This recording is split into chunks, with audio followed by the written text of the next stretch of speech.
بخاری اور مسلم میں روایت ہے، نبی اکرم صلی اللہ علیہ وسلم نے فرمایا، اگر کوئی شخص تیرے گھر میں جھانکے اور تو ایک کنکری مار کر اس کی آنکھ پھوڑ دے تو کوئی گناہ نہیں۔ اتنی زیادہ گھر کی پرائیویسی کی حفاظت کی گئی ہے۔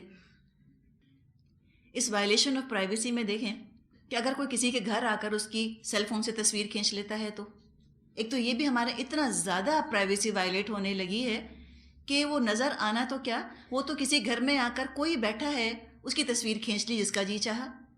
سیل فونز نے ایک اور قیامت ہے جو کہ مچائی ہوئی ہے، تو اس سیل فون کے استعمال کے بارے میں بھی شعور ہونا چاہیے، اس کے بھی ایٹیکیٹس ہیں، اس کے مینرزم سکھانے چاہیے۔ کسی سے پوچھے بغیر آپ اس کی تصویر کیسے کھینچ سکتے ہیں؟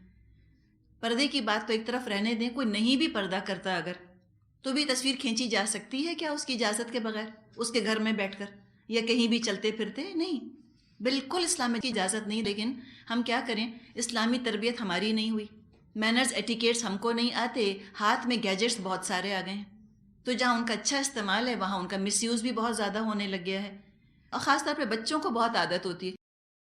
ایک تو پتہ نہیں ہم دلاتے کیوں ہیں سیل فونز چھوٹے بچوں کو، لیکن اگر دلائیں تو پھر ان کو آپ پراپر ایٹیکیٹ سکھائیں کہ آپ کسی کی تصویر اس طرح سے نہیں کھینچ سکتے۔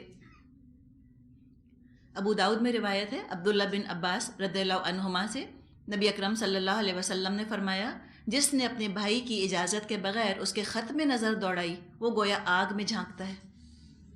اتنی پرائیویسی کی حفاظت ہے، آپ کسی کی ڈائری بھی نہیں پڑھ سکتے، آپ کسی کا پرائیویٹ خط ہے وہ بھی نہیں پڑھ سکتے، اس لیے کہ پرائیویسی کی حفاظت ہے۔ کیا باتیں لکھی ہیں وہ آپ کے پڑھنے کی نہیں، تبھی تو اس نے پرائیویٹ رکھا ہے اس کو۔ تو جو کسی کا خط اس سے پوچھے بغیر پڑھ لیتا ہے، سمجھیں کہ آگ میں اس نے جھانکا۔ اور کوئی کسی کی ٹیلی فون پر باتیں سنتا ہے تو 2 لائنز ہوتی ہیں بعض دفعہ، اگر اس طرح تجسس کے لیے یا جاسوسی کے لیے کسی کی باتیں وہ سنتا ہے، وہ بھی اسی کیٹیگری میں چیز آتی ہے۔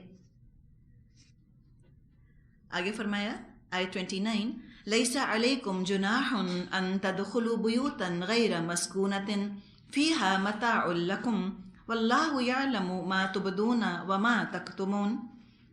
البتہ تمہارے لیے اس میں کوئی مذائقہ نہیں ہے کہ ایسے گھروں میں داخل ہو جاؤ جو کسی کے رہنے کی جگہ نہ ہو اور جن میں تمہارے فائدے یا کام کی کوئی چیز ہو، تم جو کچھ ظاہر کرتے ہو اور جو کچھ چھپاتے ہو سب کی اللہ کو خبر ہے۔ اب فرمایا یہاں پر کہ دیکھو وہ جگہیں جہاں کوئی بستہ نہیں، یعنی کسی کا جو گھر نہیں ہے، کوئی پرائیویٹ ریسیڈینشل گھر نہیں ہے، تو وہاں پر اگر کوئی تمہارا ساز و سامان رکھا ہوا ہے تو تم جا سکتے ہو، یعنی کوئی سٹور روم ہے، کوئی گودام ہے جہاں اپنا سامان رکھا ہے، وہ رہنے کی جگہ تو نہیں، تو وہاں تم داخل ہو جاؤ۔ تو متاع کا ایک مطلب یہ لیا گیا، گودام یا سٹور روم جیسی جگہ، یا متاع کا مطلب یہ بھی ہو سکتا ہے کہ کوئی ایسی جگہ جہاں انسان کو کام ہو، پبلک پلیسز جن کو ہم کہتے ہیں، ریسیڈینشل جگہ نہ ہو، رہائشی جگہ نہ ہو، کوئی اسکول یا مسجد، اسپتال یا کوئی ہوٹل، ایسی جگہیں جہاں پہ سب کو آنے جانے کی اجازت ہو، ظاہر ہے وہاں اجازت لینے کی ضرورت نہیں، وہ تو ہیں ہی پبلک سروس کی جگہیں۔ اب آپ نے آبزرو کیا ہوگا کہ ان جگہوں میں بھی بعض جگہ بعض کمروں کے باہر لکھا ہوتا ہے پلیز ڈو ناٹ انٹر، یا غیر متعلقہ افراد کا داخلہ ممنوع ہے۔ اگر یہ لکھ دیا گیا ہے تو اب وہاں پر داخل نہیں ہو سکتے، اگر جانا ہے تو اجازت لے کر جانا ہوگا۔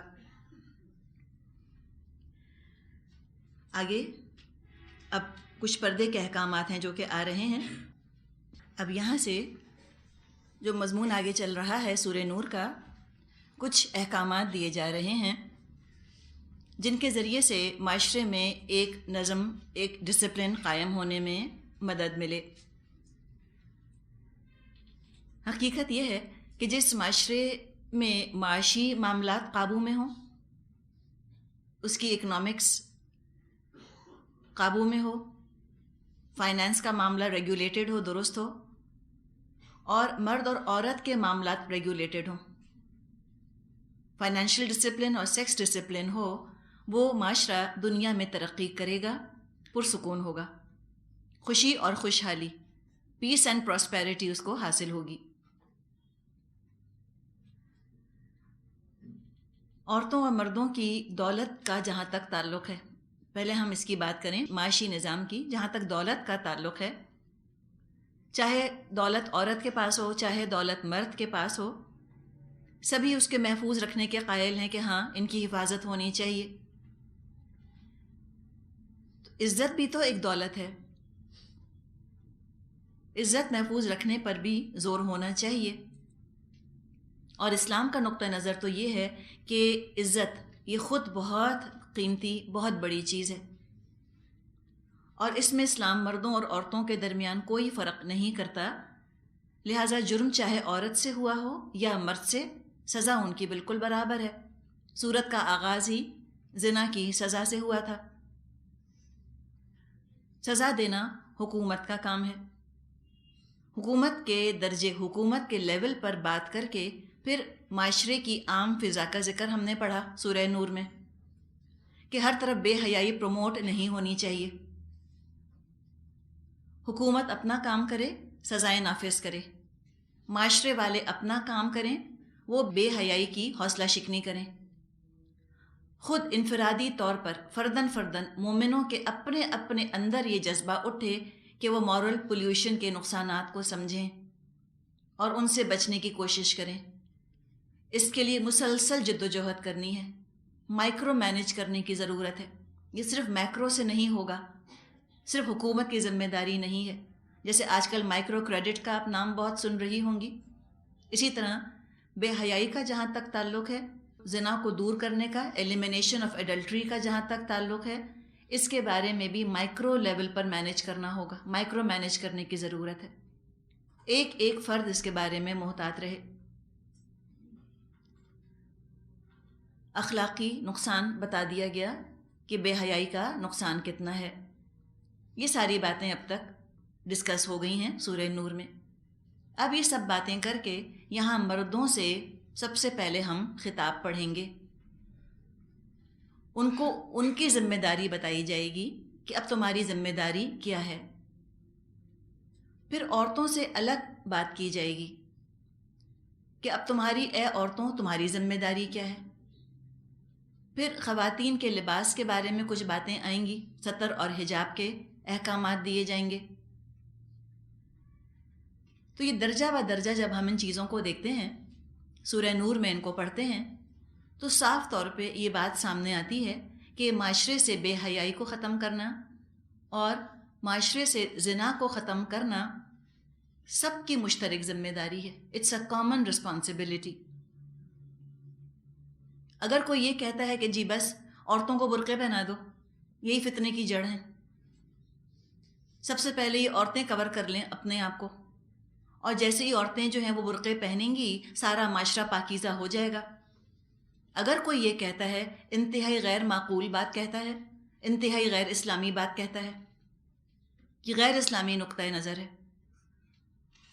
دیکھا جائے تو عورتوں کو تو یہاں سب سے آخر میں خطاب کیا جائے گا، سب سے پہلے تو حکومت کی ذمہ داری بتائی گئی ہے۔ اب اگر حکومت ہی ہر طرح کی امورالٹی کو سپورٹ کرتی ہے،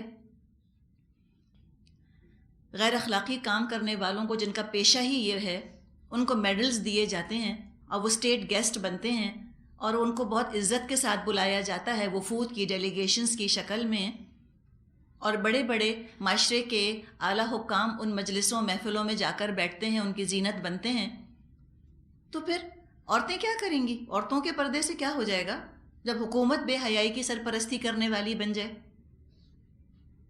اسی طرح کسی معاشرے میں اگر مسلمان مرد بد نظر ہیں، عیاش ہیں، بے حیائی کی طرف رجحان ہے، محفلوں کو سجاتے ہیں جا جا کر بے حیائی کی، تو عورت کے پردے سے کیا ہو جائے گا؟ اس سے معاشرہ ہرگز صاف نہ ہوگا۔ یہ پورا نظام ہے، مکمل سسٹم ہے، بالکل جیسے جگسا پزل ہوتا ہے کہ تمام پیسز، تمام ٹکڑے اپنی اپنی جگہ ہوتے ہیں تب تصویر مکمل ہوتی ہے۔ اسی طرح سے تمام چیزیں اپنی اپنی جگہ فٹ بیٹھیں گی تب پورا معاشرہ جو ہے وہ پاکیزہ ہوگا، اس کا تزکیہ ہوگا۔ تو حکومت سے لے کر نیچے تک کی ہم نے بات کی۔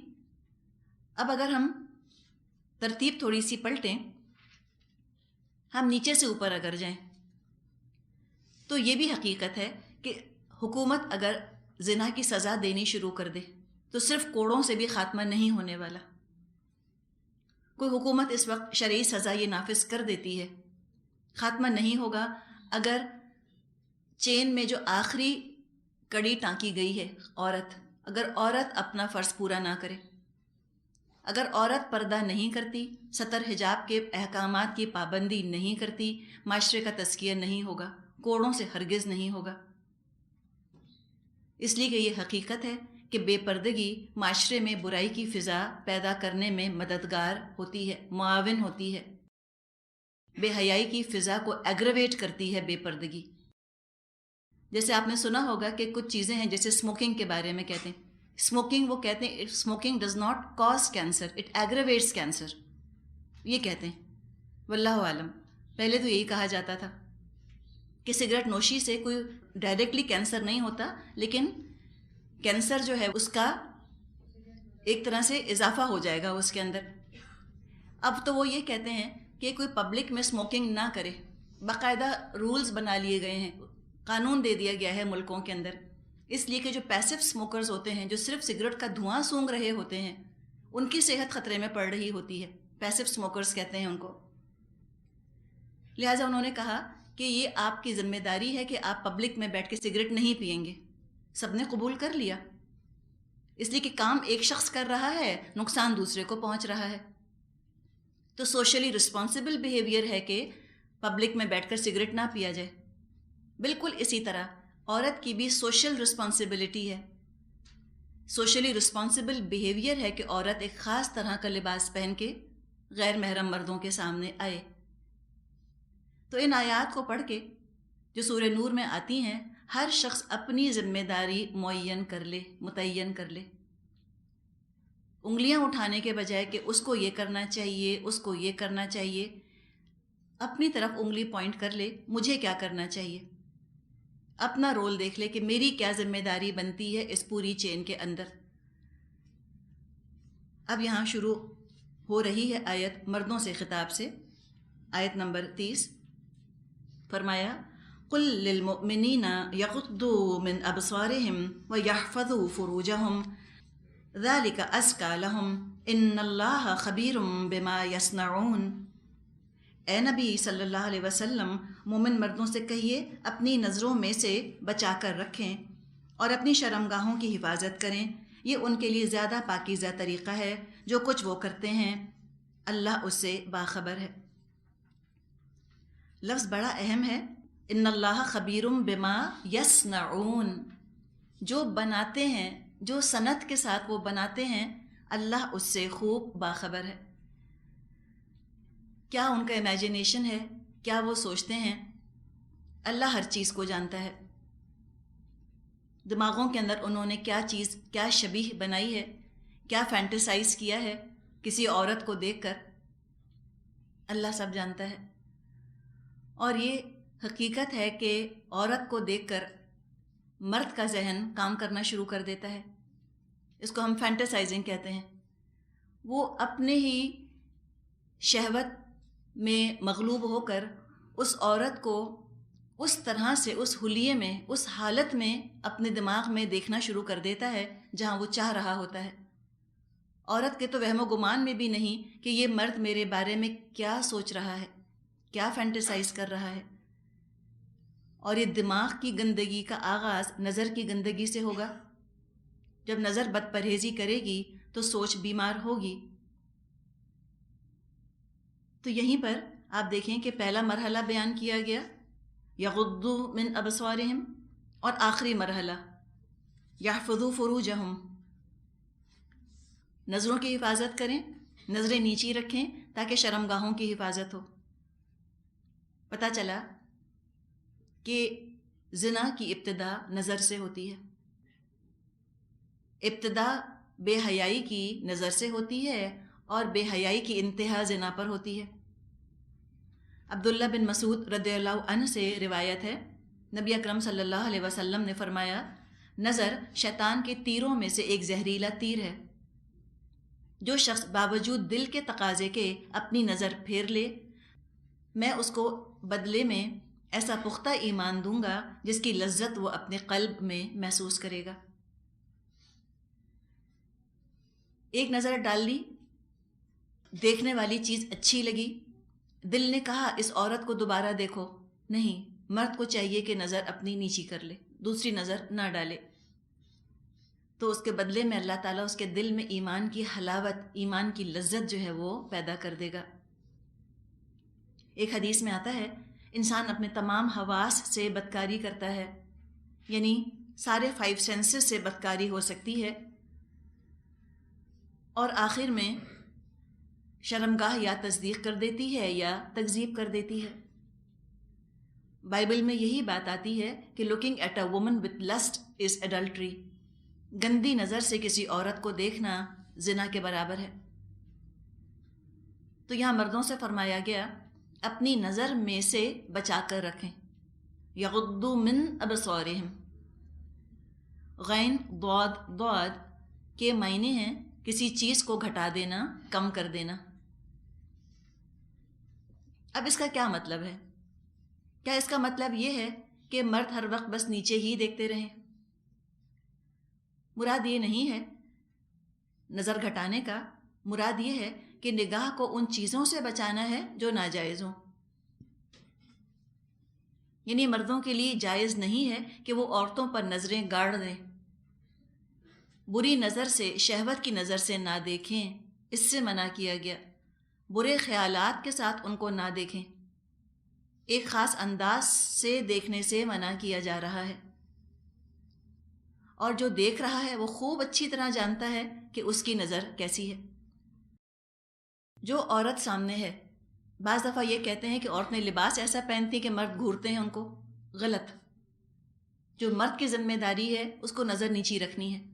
عورت چاہے ستر میں ہو، برقعے میں ہو، عبائے میں ہو، چاہے عورت بغیر برقعے کے ہو، بغیر ستر کے ہو، سر کھلا ہو اس کا، چاہے منی اسکرٹ پہنے ہوئے ہو، کسی حلیے میں ہو، اگر مرد مومن ہے اس سے کہہ دیا گیا یغضوا من ابصارہم، تم اپنی نظریں نیچی رکھو گے۔ کوئی ایکسکیوز یہ نہیں چلے گی اللہ کے ہاں کہ اللہ فلاں عورت جو ہے وہ تو منی اسکرٹ پہن کر چل رہی تھی تو میں کیسے نہ دیکھتا، کیوں دیکھا تم نے؟ یہی تو بات ہے ساری کہ تم کو نظر اپنی نیچی رکھنی تھی، تمہارا امتحان اس میں تھا کہ تمہاری نظر نہیں اٹھنی چاہیے، اور یہ بہانہ نہیں اللہ کے ہاں قبول ہوگا کہ فلاں عورت نے لباس ایسا پہنا تھا کہ میں اس کو گھورتا رہ گیا، یا سزا کے طور پہ میں نے اس کو گھورا۔ یہ نہیں کہا گیا، یہ نہیں ایکسکیوز اللہ کے ہاں قبول ہوگی۔ جو عورت اس طرح سے اپنا حلیہ بنا رہی ہے اس کا حساب اللہ اس سے لے گا، تم اپنے حساب کی فکر کرو۔ بعض دفعہ اس کو بہانے کے طور پہ کہہ دیا جاتا ہے کہ لباس ہی ایسا پہنا تھا تو ہم کیا کرتے، ہم دیکھتے رہے۔ نہیں ہے اجازت، نہیں دیکھ سکتے۔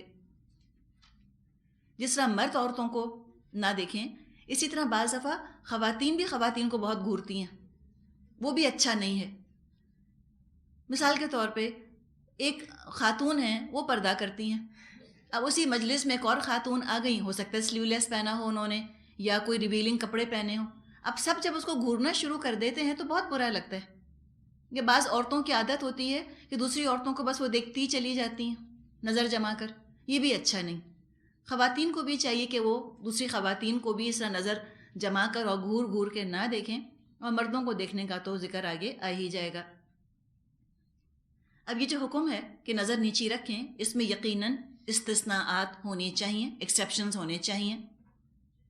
مثال کے طور پہ ایمرجنسی کوئی ہو گئی، کہیں آگ لگ گئی، تب یہ تو ہو نہیں سکتا کہ فائر بریگیڈ کا جو عملہ ہے وہ نظر نہ اٹھا کر دیکھے، تو وہ تو نظر اٹھا کر دیکھے گا، لازمی طور پہ وہ دیکھے گا، اس لیے کہ ایمرجنسی ہے۔ جب سسٹم ٹوٹ گیا تو اصول کہاں قائم رہا؟ یہ تو اسٹیٹ آف ایمرجنسی ہے جو کہ ڈکلیئر ہو گئی۔ یا ڈاکٹر ہے، علاج کے لیے ڈاکٹر کے پاس جانا ہے تو وہ تو ظاہر ہے کہ معائنہ کرے گا۔ یہاں جو ذکر کیا گیا ہے وہ تو اچانک نظر کا ہے، جہاں کہ ایمرجنسی کوئی نہ ہو، اچانک نظر پڑے تو نظر پھیر لیں یا نیچی کر لیں۔ علی رضی اللہ عنہ سے نبی اکرم صلی اللہ علیہ وسلم نے فرمایا، اے علی، ایک نظر کے بعد دوسری نظر مت ڈالنا، پہلی تو معاف ہے، دوسری نہیں۔ اسی کا مردوں نے اس حدیث کا ہی مذاق بنا لیا، وہ کہتے ہیں کہ ایک نظر ہی نہ ہٹاؤ کہ دوسری ڈالنی پڑے۔ تو یہ جب مذاق اس طرح سے بنایا جاتا ہے حدیث کا یا قرآن کی آیات کا، تو حرمت ختم ہو جاتی ہے، ڈٹائی آ جاتی ہے، یہی چیز بے حیائی کی طرف لے چلتی ہے۔ پھر تو اگر ایمرجنسی ہے ظاہر ہے اس میں دیکھنا ہوگا، یا جیسے بھی ہم نے بات کی ڈاکٹر کے پاس علاج کے لیے جانے کی ضرورت ہے، جب وہ معائنہ کرے گا تو ظاہر ہے غور سے دیکھے گا۔ اب اگر کوئی آئی اسپیشلسٹ ہے، اب وہ کیا کرے گا؟ اب آپ آنکھیں دکھانے گئی ہیں، اب وہ نظر ہی نہیں اٹھاتا اللہ کا بندہ جو کسی طرح آپ کا چیک اپ کرے، تو یہ تو ان نیچرل ہے نا۔ اسلام نعوذ باللہ مزے کا خیز نہیں ہے، حماقت کی باتیں نہیں کرتا اسلام، بڑا ہی پریکٹیکل دین ہے۔ لیکن افسوس کی بات کہ لوگوں نے سمجھا ہی نہیں۔ پہلی پابندی جو لگائی، اگر یہ کوئی لگا دے کہ میل ڈاکٹرز عورتوں کا علاج نہیں کریں گے، یا تو آپ اتنی فیمیل ڈاکٹرز پرووائڈ کریں، نظام پہلے پورا بنائیں، اور اس کے بعد پھر آپ یہ قانون بنائیں۔ عورتیں مر رہی ہیں اور ان کو مرنے دیا جائے اور کہہ دیا جائے کہ مرد ڈاکٹر عورتوں کا علاج نہیں کریں گے، یہ کوئی انسانیت ہے؟ یہ کوئی عقل کی بات ہے؟ اس کا اسلام سے کیا تعلق؟ ناسمجھی کی، لا علمی کی اور غفلت کی ساری باتیں ہیں۔ اصلاح کے لیے تو پھر یہ اسلام کو نافذ کرنا نہ ہوا، یہ تو ضد کے طور پہ نافذ کرنا ہوا۔ اسلام کوئی عورتوں سے انتقامی کارروائی کرنے کے لیے نہیں آیا۔ تو اگر تو خواتین ڈاکٹرز موجود ہیں تو خواتین انہی کے پاس جائیں پریفریبلی، لیکن بعض دفعہ ایسی ایمرجنسی پڑ جاتی ہے کہ کوئی خاتون ڈاکٹر نہیں مل رہی ہوتی، میل ڈاکٹر کے پاس جانا ہی پڑ جاتا ہے، تو اسلام نے اس کی اجازت دی ہے کہ علاج معالجے کے لیے مرد ڈاکٹر کے پاس جایا جا سکتا ہے۔ اب اس میں بھی خواتین اب چوائس نہ بنا لیں کہ ایک اچھی کوالیفائڈ فیمیل ڈاکٹر موجود ہے، بلا وجہ اس کو چھوڑ چھاڑ کر کسی میل کے پاس جایا جائے۔ خاص طور پہ گائنی کے معاملوں کے اندر میل گائنیکالوجسٹ کے پاس جانا یہ تو انتہائی ناپسندیدہ ہے، انتہائی کراہیت، جبکہ کوئی اور آپشن بچے ہی نہ۔ ایسی کوئی ایمرجنسی ہو جائے تو وہ اور بات ہے، لیکن فیمیل گائنیکالوجسٹ کم تو نہیں ہیں۔ لیکن اس کو بھی نعوذ باللہ کو اسٹیٹس سمبل بنا لیا ہمارے معاشرے کے اندر، میلز کے پاس جانا۔ یہ بھی حیا سے تو میل نہیں کھاتی یہ چیز، اس کو اوائڈ کرنا چاہیے، حتی الامکان پرہیز کرنا چاہیے۔ لیکن اگر پریفرنس کے باوجود کوئی عورت ڈاکٹر نہیں ملتی اور یا یہ محسوس ہوتا ہے کہ ان خاتون سے کیس ہینڈل نہیں ہو رہا، تو یقیناً مرد کے پاس جایا جا سکتا ہے۔ اب یہاں ڈاکٹر کے ایمان کا امتحان ہے کہ وہ اپنی نظر کو کیسے بچاتا ہے، اس کے تقوی کا امتحان ہے۔ تو ڈاکٹر بھی دیکھ سکتے ہیں مریضہ کو۔ اب اگر کسی لڑکی سے نکاح کا ارادہ کرتا ہے کوئی شخص، تو اس میں بھی پسندیدہ یہ ہے کہ وہ مرد اس لڑکی کو دیکھ لے جس سے کہ نکاح کرنا چاہ رہا ہے۔ مغیرہ بن شعبہ رضی اللہ عنہ کی روایت ہے، میں نے ایک جگہ نکاح کا پیغام دیا، نبی اکرم صلی اللہ علیہ وسلم نے پوچھا تم نے لڑکی کو دیکھ بھی لیا ہے؟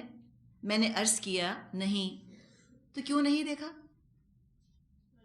پردے کی وجہ سے۔ سمپل۔ سورہ احزاب آپ کو یاد ہے نا، پہلے نازل ہو چکی تھی، پھر سورہ نور نازل ہوئی، وہاں چہرے کا پردہ، اس کے احکامات آ چکے۔ اب سب اسی طرح اگر کھلے عام پھر رہے ہوتے تو وہ کیوں کہتے کہ میں نے لڑکی کو نہیں دیکھا؟ اس کا مطلب ہے کہ ہاں پردہ نافذ تھا۔ آج کل اس پر بھی بہت بحث ہے نا کہ اس زمانے میں پردہ تھا یا نہیں تھا۔ یہ واقع خود انڈیکیشن دے رہا ہے کہ تھا۔ تو انہوں نے عرض کیا کہ میں نے نہیں دیکھا۔ نبی اکرم صلی اللہ علیہ وسلم نے فرمایا اس کو دیکھ لو، اس طرح زیادہ توقع کی جا سکتی ہے، تمہارے درمیان موافقت پیدا ہوگی۔ جابر بن عبداللہ رضی اللہ عنہ سے روایت ہے، نبی اکرم صلی اللہ علیہ وسلم نے فرمایا تم میں سے جب کوئی شخص کسی عورت سے نکاح کا امیدوار ہو تو حتی الامکان اس کو دیکھ کر اطمینان کر لے کہ عورت میں ایسی کوئی خوبی ہے جو اس کے ساتھ نکاح کی طرف راغب کرنے والی ہے۔ ایک صحابی کا ذکر آتا ہے کہ انہوں نے نکاح کا پیغام دیا لیکن لڑکی کے گھر والے دکھانے پر راضی نہ ہوئے تو وہ دیوار پہ چڑھ گئے، اور لڑکی نے بھی کہا کہ نہیں، اللہ کا حکم ہے، میں ضرور دکھاؤں گی، اس لیے کہ اللہ نے حکم دیا۔ اب ہمارے ہاں یا تو وہ ایکسٹریم ہے کہ جہاں کوئی کسی قسم کی پابندی نہیں، یا وہ ایکسٹریم ہے کہ جھلک نہیں دکھاتے لڑکی کی، بغیر دکھائے نکاح کر دیتے ہیں۔ انتہائی غیر مناسب بات ہے، کتنا بڑا رسک ہے۔ آپ سوچیں، شادی کے بعد اگر لڑکی کو لڑکا نہ اچھا لگا یا لڑکے کو اپنی بیوی نہ پسند آئی، کتنا پرابلم کھڑا ہو جاتا ہے، کتنی مشکلات پیدا ہو جاتی ہیں۔ تو یہ اسلام کا مزاج ہے، ضرور ہی دکھا دینا چاہیے۔ اب اس میں یہ طریقہ نہیں ہے کہ لڑکیوں کو نعوذ باللہ کوئی ڈسپلے کا ایک آئٹم سمجھ کے ہر آنے والے کے سامنے کھڑا کر دیا جائے، نہیں، یہ بالکل طریقہ مناسب نہیں۔ طریقہ یہ ہوا کرتا تھا کہ پہلے گھر والے مل کر بات کو آگے بڑھاتے تھے۔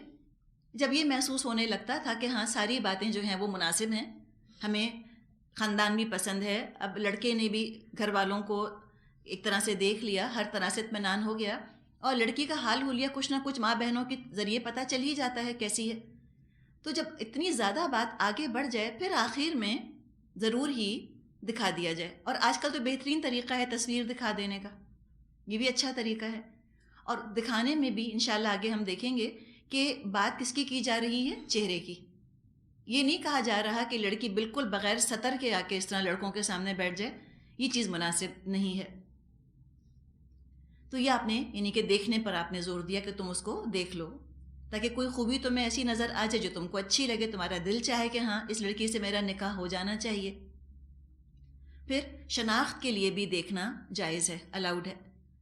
آئیڈینٹیفیکیشن کے لیے دیکھنا، اس کی بھی اجازت ہے۔ کسی ایئرپورٹ پہ آپ جاتی ہیں، آپ نے نقاب کیا ہوا ہے، اب اس کو تو شناخت کرنی ہے نا، جو وہاں پر بیٹھا ہوا ہے حکومت کا نمائندہ، وہ آپ کا پاسپورٹ دیکھتا ہے، اس کو کیا پتا کہ اس پاسپورٹ پہ جو تصویر ہے وہ اسی کی ہے جو کہ سامنے کھڑی ہے، اور اس کو یہ حق حاصل ہے، وہ آپ سے کہہ سکتا ہے کہ آپ نقاب ہٹائیے تاکہ میں دیکھوں کہ آپ ہی ہیں یا نہیں، تو اس میں بحث کرنے کی ضرورت نہیں۔ بعض جگہ یہ ہوتا ہے کہ انہوں نے فیمیل سٹاف رکھا ہوا ہوتا ہے، آئیڈینٹیفیکیشن کروانی ہوتی ہے، فیمیل سٹاف آتا ہے، آپ کو ایک طرف لے جاتا ہے، آپ نقاب ہٹائیں دکھا دیں، کوئی مسئلہ نہیں۔ لیکن ہر جگہ یہ سہولت نہیں، پیچھے اتنی لمبی لائن لگی ہوتی ہے لوگوں کی، اگر وہاں بحث شروع کر دیں گے تو مشکل ہوگی۔ لیکن اگر وہ انسسٹ کرتا ہے تو آپ چہرہ اس کو دکھا سکتی ہیں، شناخت کے لیے اس کی اجازت ہے۔ یہاں تک تو معاملہ ہوا عورت اور مرد کا، اور نامحرم خواتین کی بات کی گئی۔ جہاں تک محرم خواتین کی بات ہے، اس میں بھی پسندیدہ نہیں ہے کہ محرم مرد محرم عورتوں کو نظر گاڑ کر دیکھیں، یہ مناسب نہیں۔ شوہر کا معاملہ تو نکال دیجئے، باپ کے لیے مناسب نہیں کہ وہ بیٹی کو نظر گاڑ کے دیکھے، یہ حیا کے خلاف ہے۔ یا سسر کے لیے مناسب نہیں کہ بہو پر نظریں گاڑ دے، یا چچا یا ماموں یا دادا یا نانا، کوئی بھی کسی بھی رشتے کو، محرم رشتے کو لے آئیے، بھائی یا بیٹا، یوں نظر نہ گاڑیں، یہ مناسب نہیں ہے۔ حیا اس چیز کو پسند نہیں کرتی۔ دوسرے، غص بصر میں مرد کے ان حصوں کو دیکھنا بھی الاؤڈ نہیں ہے جو کہ حرام ہے۔ ایک مرد دوسرے مرد کا سطر نہیں دیکھ سکتا۔ نبی اکرم صلی اللہ علیہ وسلم نے فرمایا، کوئی مرد کسی مرد کے سطر کو نہ دیکھے اور کوئی عورت کسی عورت کے سطر کو نہ دیکھے۔ یہ مسلم، ابو داؤد، ترمذی میں روایت موجود ہے۔ ابو داؤد، ابن ماجہ میں علی رضی اللہ عنہ کی روایت ہے، نبی اکرم صلی اللہ علیہ وسلم نے فرمایا، کسی زندہ یا مردہ انسان کی ران پر نگاہ نہ ڈالو۔ تو مرد کا مرد سے سطر ناف سے لے کر گھٹنے تک، نیول سے لے کر نی تک۔ گھٹنے کے بارے میں تھوڑا سا فقہا میں اختلاف ہے، کچھ کا خیال ہے گھٹنا سطر میں شامل ہے، کچھ کہتے ہیں گھٹنا سطر میں شامل نہیں، گھٹنے تک۔ تو تک والی جب بات آ جاتی ہے تو یا تو گھٹنا بھی شامل ہے یا گھٹنا شامل نہیں، اس میں تھوڑا سا اختلاف ہے۔ لیکن جہاں تک تھائی کا تعلق ہے، ران کا تعلق ہے، اس کا ڈھانکنا لازمی ہے۔ مرد بھی مرد کا سطر نہیں دیکھ سکتا، لہٰذا سپورٹس وغیرہ میں جب مرد حصہ لیں ان کو چاہیے کہ ساتر لباس پہنیں، ان کا لباس ایسا ہونا چاہیے جو ناف سے لے کر گھٹنے تک ان کو ڈھانک لے، کور کر لے۔ چاہے تیراکی کا وہ شوق رکھتے ہوں، چاہے وہ فٹ بال کھیلنے کا شوق رکھتے ہوں یا ہاکی کا رکھتے ہوں، کوئی بھی، اس میں ان کو محتاط رہنا چاہیے۔ ترمذی میں حدیث آتی ہے، نبی اکرم صلی اللہ علیہ وسلم نے فرمایا، اپنے سطر کو اپنی بیوی اور لونڈی کے سوا ہر ایک سے محفوظ رکھو۔ کسی نے پوچھا، اور جب ہم تنہائی میں ہوں؟ آپ صلی اللہ علیہ وسلم نے فرمایا، تو اللہ تبارک و تعالی اس کا زیادہ حقدار ہے کہ اس سے شرم کی جائے۔ یعنی کہ یہ بھی پسندیدہ نہیں ہے کہ تنہائی میں انسان اپنا سطر کھول کر پھرتا رہے بلا وجہ، پسندیدہ نہیں۔ یہ چیز بھی حیا کو پامال کرنے والی ہے۔ آپ کوئی حلال حرام کی بات نہیں کر رہے، ہم فتووں کی بات اس وقت نہیں کر رہے، یہ تقوی کی بات ہے۔ پسندیدہ نہیں، اچھا نہیں ہے یہ۔ اور جب مرد مردوں کے جسم کو بہت زیادہ کھلا دیکھیں، ہو سکتا ہے کہ پھر ہم جنس پرستی کی طرف رجحان چل پڑے، ہوموسیکشوالٹی۔ اور یہ بات علم میں آئی ہے کہ جو ہاسٹلز ہوتے ہیں، بوائز ہاسٹلز، ان کے اندر یہ چیز پیدا ہو جاتی ہے، یعنی کہ گے ہونے کا رجحان پیدا ہو جاتا ہے، اس لیے کہ شاورز ہیں یا چینجنگ رومز ہیں، اس میں کھلم کھلا ایک دوسرے کا سطر جب مرد دیکھتے رہیں یا لڑکے دیکھتے رہیں تو یہ چیز مناسب نہیں ہے، شیطان کو حملہ کرنے کا موقع مل جاتا ہے۔ تو بلا وجہ انسان بے لباس نہ رہے، فرشتے ساتھ ہوتے ہیں، ان سے شرم اور احترام کا لحاظ رکھنا ضروری ہے۔ یہاں تک کہ جب کال آف نیچر ہو، انسان فارغ ہو رہا ہو، تو بھی جب بالکل فارغ ہونے کے لیے بیٹھ جائے تو پھر اپنا کپڑا اٹھائے اور کوشش کرے کہ کم سے کم کپڑا اٹھانے کی ضرورت پیش آئے، بہت زیادہ اپنے جسم کو کھولنا اچھا نہیں۔ خود نبی اکرم صلی اللہ علیہ وسلم بہت باحیا تھے، ساری زندگی محرم کے علاوہ کبھی کسی عورت کو آپ نے ہاتھ نہیں لگایا، محرم کے علاوہ آپ نے نامحرم عورت کو کبھی ٹچ بھی نہیں کیا، ہاتھ بھی نہ لگایا۔ طبرانی میں روایت ہے، آپ صلی اللہ علیہ وسلم نے فرمایا، یعنی مضمون یہ ہے کہ بہتر ہے کہ لوہے کی سلاخ سر میں چبھ جائے بجائے کسی ایسی عورت کو ہاتھ لگایا جائے جو نامحرم ہے۔ اور ہمارے ہاں تو اگر ہاتھ نہ ملایا تو آپ تو سویلائزڈ ہیں ہی نہیں، آپ تو مہذب ہیں ہی نہیں۔ ہینڈ شیک اتنا ضروری ہو گیا، کنٹروورسیز کھڑی ہو گئیں۔ وہ کسی ملک کے امام نے کسی غیر محرم عورت سے ہاتھ ملانے سے انکار کر دیا، اخباروں کے اندر خبریں آ گئیں اس کے اوپر۔ ایسا چیزوں کو جو ہے وہ فرض کر لیا ہے اپنے اوپر۔ بیوی اگر ہاتھ نہ ملائے تو شوہر بھی امبیرس ہو جاتے ہیں کہ باس نے ہاتھ آگے کیا، تم نے ہاتھ نہیں ملایا، وہ امریکن تھا، وہ برٹشر تھا، ہوتا رہے، کوئی ہاتھ آفر کریں آپ ہاتھ پیچھے کر لیں، آپ کہتے ہیں کہ ہم مسلمان ہیں، ہم نہیں ملاتے ہاتھ غیر مردوں سے۔ اور جس طرح عورت نہیں ملا سکتی تو کیا مسلمان مردوں کو اجازت ہے؟ لیکن بہت کم مرد آپ دیکھیں گے جن میں اتنی ہمت ہوتی ہے، اتنے امبیرس ہوتے ہیں کہ وہ ہاتھ آگے کر ہی دیتے ہیں، بعد میں چاہے پچھتائیں چاہے کچھ کریں۔ تو پہلے سے اس کے لیے تیاری کرنے کی ضرورت ہوتی ہے۔ سڈنلی بعض دفعہ انسان کر جاتا ہے کوئی ایسا کام، لیکن پہلے سے اپنے آپ کو تیار کر کے رکھے کہ مجھ کو ہاتھ نہیں ملانا۔ تو یہاں تک تو مردوں کی بات ہوئی۔ حکم چونکہ اہم ہے، لہٰذا یا ایھا الذین آمنو کے بجائے پہلے مردوں سے خطاب کیا گیا، قل للمؤمنین کا ذکر کیا گیا، اور اب مزید تاکید کے لیے آگے الگ خواتین سے خطاب کیا جا رہا ہے۔ انشاءاللہ تعالی کل اس کے بارے میں بات کریں گے۔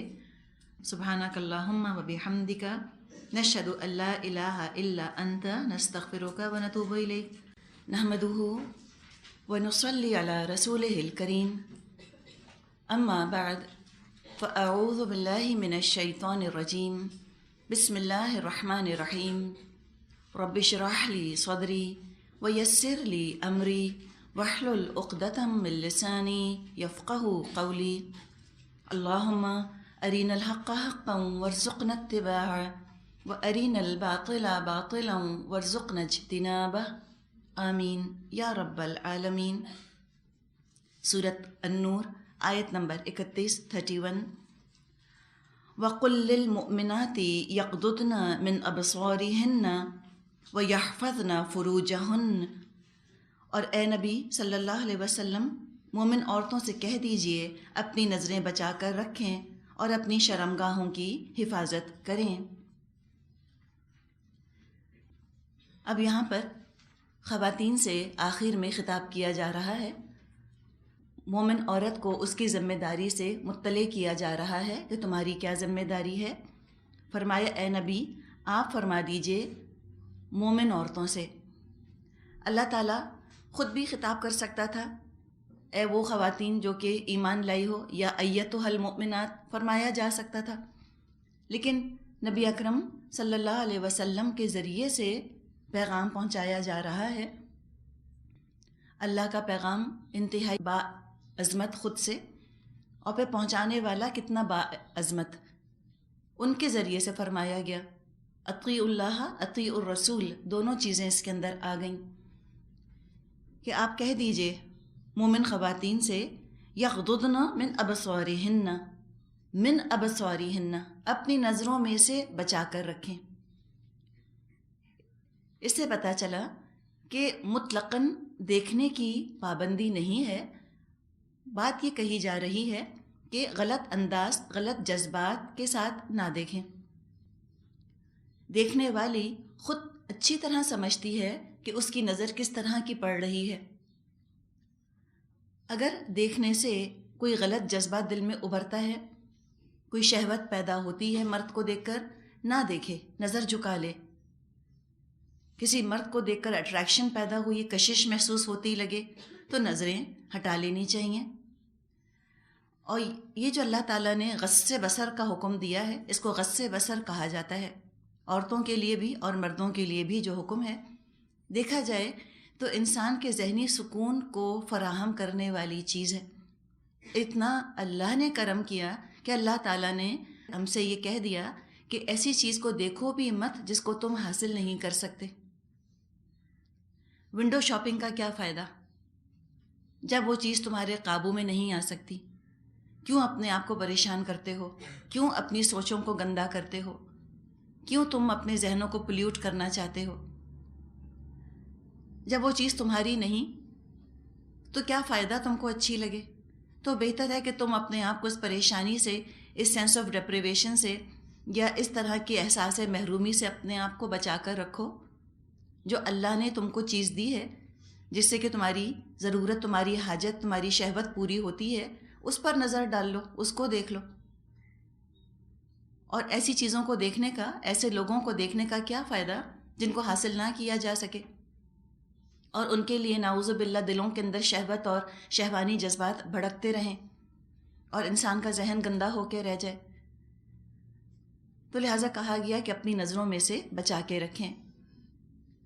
فلم سٹارز کی تصویریں لگانا یا فلم سٹارز کو دیکھنا یا گانے والوں کو یا سنگرز کو یا پلیئرز ہیں، کھلاڑی ہیں، ایسے مردوں کے بڑے بڑے پوسٹرز اگر خواتین لگا لیں اور ان کے عشق میں گرفتار ہو جائیں اور ان کو دیکھ دیکھ کر آہیں بھریں، یہ کسی بھی شریف لڑکی کو زیب نہیں دیتا۔ ہم تو مومن بھی نہیں کہیں گے یہاں پر، کسی مذہب کی لڑکی ہو، ہندو ہو، عیسائی ہو، یہودی ہو، وہ کوئی ہو، اگر اس کے اندر حیا ہے اور شرافت کا احساس ہے، وہ یہ کام کر نہیں سکتی۔ اتنا زیادہ اخلاق سے گرا ہوا اور اپنے آپ کو اتنا ڈیگریڈ کرنے والا کام ہے کہ انسان، اور خاص طور پہ عورت جس کے اندر اللہ نے حیا کا مادہ اتنا رکھا ہے، اور یہ حیا کا مادہ جو اللہ نے عورت میں رکھا ہے، یہ اللہ کی اپنی صفت، اللہ کی اپنی شان ہے۔ اللہ خود بہت با حیا ہے اور اللہ خود پردے میں ہے، تو یہ عورت کو تو بڑا ایلیویٹ کیا گیا ہے یہاں پر، کسی طرح ڈیگریڈیشن نہیں اس کی۔ اللہ ہی مردوں کا بھی خالق ہے اور عورتوں کا بھی خالق ہے۔ کچھ صفات اللہ نے مردوں میں زیادہ رکھی ہیں، کچھ عورتوں میں زیادہ رکھی ہیں۔ مجھے بھی اللہ نے بنایا، میں اللہ کی بندی ہوں، میں اللہ کی مخلوق ہوں، میں عورت ہوں۔ اللہ نے بہت پیار سے مجھ کو بنایا ہے اور اپنی صفت حیا میں سے مرد کی بنسبت زیادہ بڑا حصہ عورت میں رکھ دیا ہے، الحمدللہ۔ تو عورتیں بہت با حیا ہوتی ہیں۔ حیا ہی تو عورت کا زیور ہے، علم اور حیا یہی عورت کا زیور، یہی عورت کی زینت ہے۔ تو فرمایا کہ وہ اس طرح سے اپنی نظریں نہ اٹھائیں، نظریں بچا کے رکھیں۔ نہیں ہو سکتا کہ اس طرح عشق کے دعوے کرنا کسی عورت کو اچھا لگے، اس کو زیب دے۔ ہاں، اللہ یہ کہ ماحول نے، نیچر نے فطرت کو پرورٹ کر دیا ہو، نیچر مسخ ہو گیا ہو، فطرت مسخ ہو گئی ہو تو اور بات ہے۔ اور اس طرح آپس میں لڑکیوں کا بیٹھ کے غیر مردوں کے بارے میں ڈسکشن کرنا اور ان کے لکس کے بارے میں باتیں کرنا اور کہنا کہ وہ اتنا ہینڈسم اور وہ اتنا خوبصورت اور ہائے وہ اتنا اچھا، نعوذ باللہ، انتہائی نیچ باتیں ہیں، انتہائی نیچ، گھٹیا، انتہائی چیپ باتیں ہیں ساری۔ اللہ تعالیٰ ہمیں ایلیویٹڈ دیکھنا چاہتا ہے، ہم ڈھنگ کی باتیں کریں، ہم کنسٹرکٹیو باتیں کریں، ہم علمی باتیں کریں۔ اور اس طرح جانوروں کی طرح صرف شہوت ہی شہوت اگر معاشرے کے اندر پھیل جائے تو وہ معاشرہ انسانوں کا معاشرہ نہیں رہتا، پھر وہ جانوروں کا گلہ بن جاتا ہے، جیسے جانور کوئی رشتہ نہیں دیکھتا، جانور موقع بے موقع اپنی شہوت پوری کر لیتا ہے، اسی طرح پھر معاشرہ جو ہے انسانوں کا، وہ سمجھیں کہ ایک جنگلیوں کا گروہ بن کے رہ جاتا ہے۔ جس مرد کا جس عورت پر یا جس عورت کا جس مرد پر داؤ چل جائے وہ اس سے اپنی خواہش پوری کر لیتے ہیں، نہ موقع نہ محل، نہ جائز نہ ناجائز، حرام حلال کی پابندیاں اٹھ جاتی ہیں۔ اور جب یہ چیز بہت زیادہ، اس کو جب ہوا دی جاتی ہے، اس شہوت کی آگ کو بہت زیادہ پھیلایا جاتا ہے، تو نعوذ باللہ رشتوں کی پہچان بھی اٹھ جاتی ہے۔ جانوروں کے اندر ماں بہن کی کوئی پہچان نہیں ہوتی، انسانوں کے معاشرے بھی ایسے ہی بننے لگ جاتے ہیں جہاں پہ محرم رشتوں کی بھی پہچان اٹھ جائے۔ تو اس سے پہلے کہ معاملہ اتنی دور تک پہنچے، جیسے کہ آج ہم دیکھ رہے ہیں کہ دنیا میں پہنچ گیا، اور یہ بات بھی ہم اپنے ذہن میں رکھیں کہ جو بد کرداری کی اور زنا کی وبا ہے، یہ کوئی صرف مغربی ممالک تک محدود نہیں ہے، پوری دنیا، entire Globe, entire Muslim world, وہ بھی اس کی لپیٹ کے اندر ہے۔ تو یہاں پر نظر کی حفاظت کے احکامات دیے گئے۔ جہاں تک نظر کی حفاظت کا تعلق ہے، اس کے بارے میں کل بھی ہم نے حدیث ڈسکس کی تھی، یہاں پر ایگزیکٹ حدیث کا ترجمہ ہم دیکھ لیتے ہیں۔ صحیح مسلم میں یہ حدیث موجود ہے، ابو ہریرہ رضی اللہ عنہ سے روایت ہے، نبی اکرم صلی اللہ علیہ وسلم نے فرمایا کہ اللہ تعالیٰ نے، یعنی اللہ تعالیٰ نے اپنے علم سے ابن آدم کا زنا سے حصہ لکھ دیا ہے جسے وہ باہر صورت کر کے رہے گا۔ آنکھ کا زنا غیر محرم کو دیکھنا ہے، کانوں کا زنا سننا ہے، زبان کا زنا بات کرنا ہے، ہاتھ کا زنا پکڑنا اور چھونا ہے، پاؤں کا زنا چل کر جانا ہے، دل کا زنا خواہش کرنا ہے۔ شرمگاہ ان باتوں کو یا تو سچ کر دکھاتی ہے یا جھوٹ۔ تو لہٰذا ان تمام ذرائع کے بارے میں انسان محتاط رہے۔ پھر جہاں تک مردوں کے دیکھنے کا تعلق ہے عورتوں کو، اور عورتوں کے دیکھنے کا تعلق ہے مردوں کو، اس میں تھوڑا سا فرق ہے، اور یہ فرق ہم کو احادیث سے اور نبی اکرم صلی اللہ علیہ وسلم کے زمانے میں جیسے ان آیات پر عمل ہوا اس سے پتہ چلتا ہے۔ احادیث سے پتہ چلتا ہے کہ جتنی پابندی مردوں کے عورتوں کو دیکھنے پر ہے، ویسی سختی عورتوں کے مردوں کو دیکھنے پر نہیں، ورنہ مردوں کو بھی یہی حکم ہوتا کہ وہ چہروں پر نقاب ڈال لیں، لیکن عورتوں کے لیے کچھ اس کے اندر نرمی ہے۔ بخاری میں حدیث موجود ہے جس سے پتہ چلتا ہے کہ عائشہ رضی اللہ عنہا نے حبشیوں کا تماشا دیکھا اور نبی اکرم صلی اللہ علیہ وسلم نے ان کو منع نہیں کیا۔ ایک وجہ یہ بھی ہے کہ جیسے ایک عورت پرکشش لگتی ہے مرد کو، عورتوں کو مرد اس طرح پرکشش نہیں لگتے، اور دوسری بات یہ کہ مرد عورتوں کی طرح زیب اور زینت نہیں کرتے۔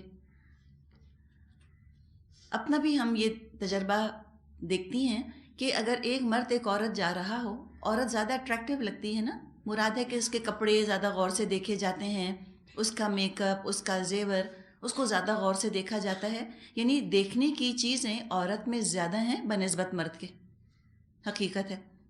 تو مردوں پر زیادہ پابندی ہے عورت کو دیکھنے کی، عورتوں پہ اس پابندی میں نرمی ہے۔ اور پھر فرق وہی ملحوظ رکھیے کہ دیکھنا جو ہے وہ 4 طرح کا ہوتا ہے۔